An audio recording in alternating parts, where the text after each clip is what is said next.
Welcome back to the Architect Fitness YouTube channel. My name is Tony, and today is Monday, the 17th of June. Normally on Mondays, we release a Motivation Monday video, but we're going to change up how we are running our YouTube channel. So there's nothing wrong with doing the Motivation Monday videos. They're awesome. There's nothing wrong with putting out one every week. The only problem is doing one every week hasn't really left me a lot of time to do videos about other stuff. So we're going to drop this back to one mindset video per month on a Monday. And the other Mondays and Fridays, we're going to focus on doing some other types of content. And one thing that I thought would be really fun is kind of reading through some internet comments and just discussing the bigger picture. Fitness and nutrition are topics that apply to everyone because everyone needs to exercise. Everyone needs to take care of their nutrition because if they don't, things will get out of hand. So that's really good because a lot of people are thinking about fitness and nutrition, but the downside is a lot of people think that they're experts on the topic when they're absolutely not. And of course, this is kind of going to be slightly funny, and I'll probably poke fun at a few people, I'm sure, along the way. That's just my personality, but hopefully we can look at some of these comments and actually break down the topics and maybe learn something from the topics that these comments bring up. So I had a great article picked out that I was going to read through the comments on. It was about CrossFit and is it dangerous or not. And the page that published the article, and it had over 100 comments. They deleted all the comments. So I'm going to my trusty backup here, which is Powerlifting Motivation. Powerlifting Motivation is a page that posts powerlifting related videos. They have over 500,000 followers, I think, right here. 476,000 followers.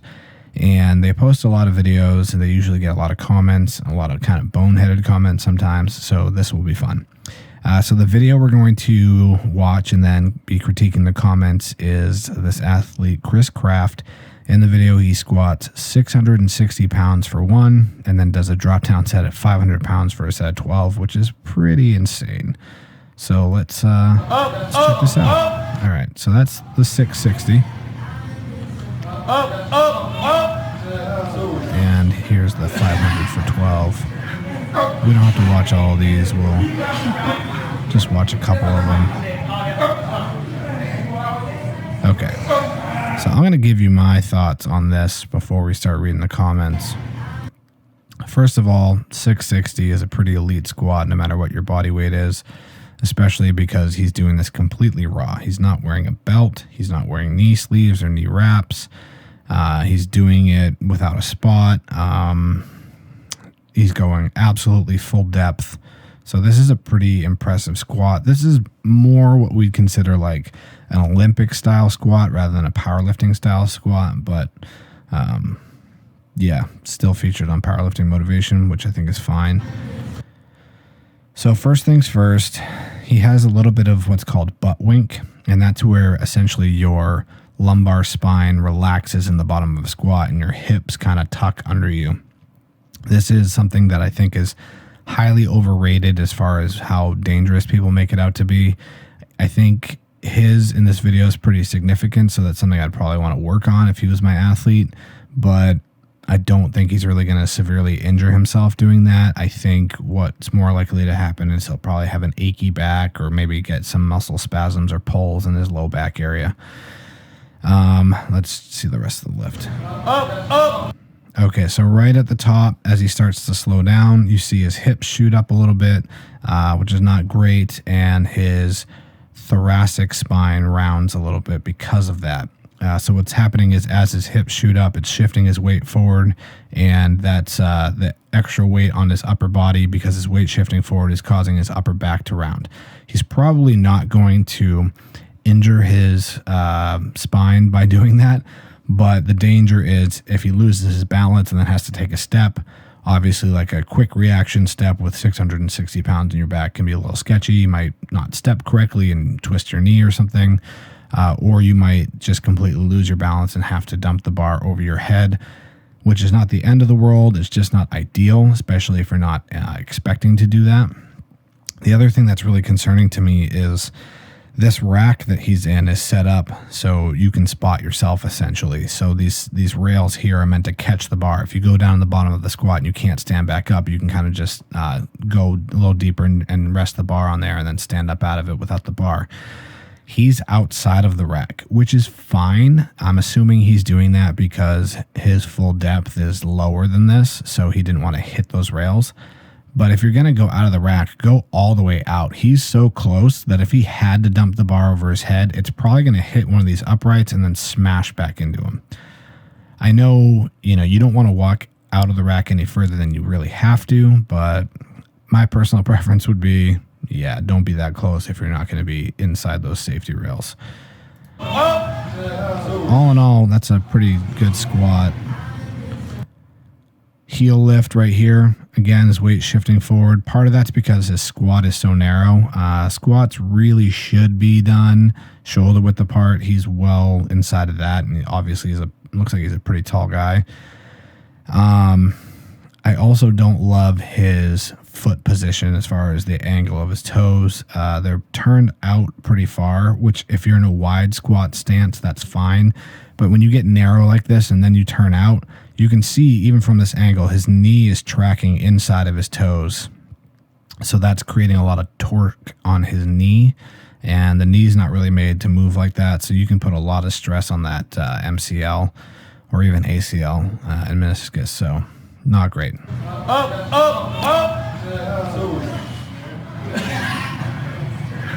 Kind of the same things in the lighter squat, just not as severe because the weight's not as heavy. So let's look at the comments. Let's just go to all comments here. First comment, nice lifts, but terrible technique. I don't know why he capitalized terrible. Grammatically, that's not correct, but we won't worry about that. I would not say this guy's technique is terrible. I mean, I pointed out a couple things, but no one really has perfect technique, and I'm not even sure that's something you want to strive for. And having perfect technique at absolute maximum load, which that 660 looked pretty close to his max, that's difficult to attain. So I would say, the hip shooting up and the upper back rounding, that's a result of the weight. The foot position, that's something that you can just simply change and work on. And then the butt wink is probably something that would need to be fixed over time. So those are all three different scenarios, right? Like if your form breaks down because it's heavy, that just means you were at your limit. That is what it is. You can't fix that because you did it. You're doing the lift in real time. You're not going to stop midway and go, oh, I'm rounding my back. Let me stop doing that. And then, sorry, I'm getting some weird errors here. Let me stop doing that and then, somehow magically fix it mid-rep. The foot placement, like I said, you can control that. And then the butt wink, that's something you have to work on your mobility and proprioception and stuff like that. So that's something that would take time. So I definitely wouldn't call it terrible. Let's see what people say. Terrible form is harsh. Yeah, I agree with that. Nothing's wrong with this man's technique. Disagree. And this guy says, put your money where your mouth. Oh, this is the original commenter here. Put your money where your mouth is, and I'll do that plus some. That's impressive. Okay. Over the years, him lifting like this, especially bouncing at the bottom, will cost him. So that's a great point. A lot of people would see this and say, oh my God, he's bouncing. That's so bad, blah, blah, blah. Let's talk about that for a minute. The bounce is what's called the stretch reflex. So essentially, towards the end range, your connective tissue will basically recoil or dissipate the energy it's been storing through the movement, and that's when you get that bounce effect. It can be hard on your joints if you are not prepared for it. So if you took someone, day one or even month one, and you had them squat like that, they would probably be very, very sore after that. And probably could potentially injure themselves by doing that. But you don't get to a 660-pound squat without tons of training. And when you do this rep after rep after rep with lighter loads as you get stronger, that connective tissue also gets stronger. So this is really the technique that we teach in Olympic style weightlifting to maximize your effort. So probably not really that dangerous. Yeah. There's some more comments. He's bottoming out at the bottom. That means that the only other thing that can happen is for knee ligaments to pop. Knee wraps are aids for your ligaments, not to help you lift more weight. Protect yourself from injury at all times. If his knees go out, he'll be done for at least a year. Most of you guys running your mouth never handled big weights before, so you have no clue anyway. I've got over 30 years behind me, and I can still get in Where's Y'all videos with your 225 max. Well, okay, well, first of all, I've never squatted 660. I've done, I think my best is 506 for 2. So pretty decent, I would say. Relatively heavy. Yeah, ligaments are made to withstand force. Like, that's literally what they do. They connect parts of your body to each other, but they're made to withstand force. So, like I said, if you build up the time to create strength in those ligaments and tendons, it's not that big of a deal. All right, let's move on. Great strength. As a coach, all I can advise is you need more good mornings from a box and a lot of back extensions with an isometric hold at the top. Now, I'm guessing this guy made this comment because of that first rep. You see his hips shoot out. Up. Right there. Yep, you can see he loses his posture. So normally, I actually agree with the back extensions. Good mornings from a box. I mean, whatever. Just like any like spinal extension exercise is going to do in this instance. It doesn't need to be good mornings from a box. A lot of times when you see somebody's hips shoot up in a squat, people think, oh, their back is weak. That's why they're leaning forward. What's actually happening is their quads are what's weak. So if you shift forward, your torso is leaning forward. That means the bar's traveling downward. And if your hips are shooting up, that means the bar is going to be static, right? Because hips are lifting, but shoulders are dropping. So the bars are static. The bar is static. But your knee is still extending. Why? Okay, so if the bar is static and your knee is extending, that means you're taking the load off of your quad, which extends the knee, and putting it onto your back. So it's actually weak quads that usually cause that problem. But if you watch this video right here,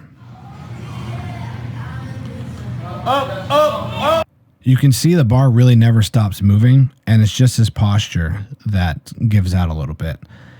And so that's probably because if you watch the heels come off the ground, heels come off, that shifts the weight forward, and that weight forward pushes him forward, and now he's rounding because of that. So, yeah, I mean, good mornings would help. Back extensions would help.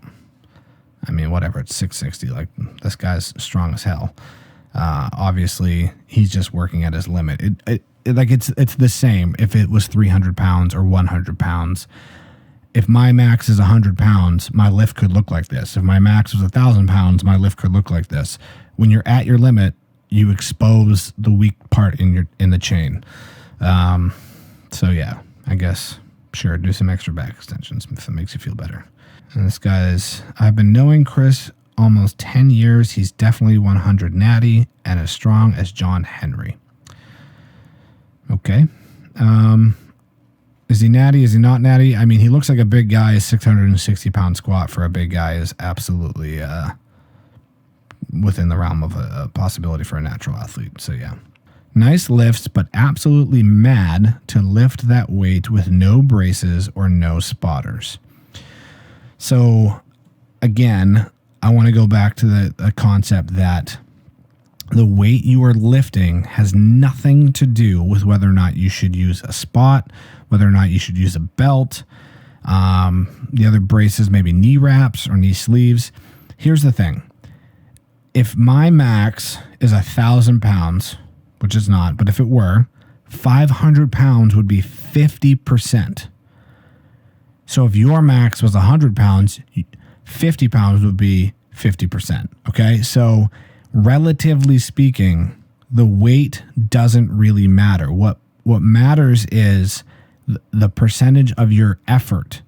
This guy's working at 100%. Should he have a spotter at 100%? Maybe, maybe not. If he's comfortable dropping the bar, then it doesn't really matter.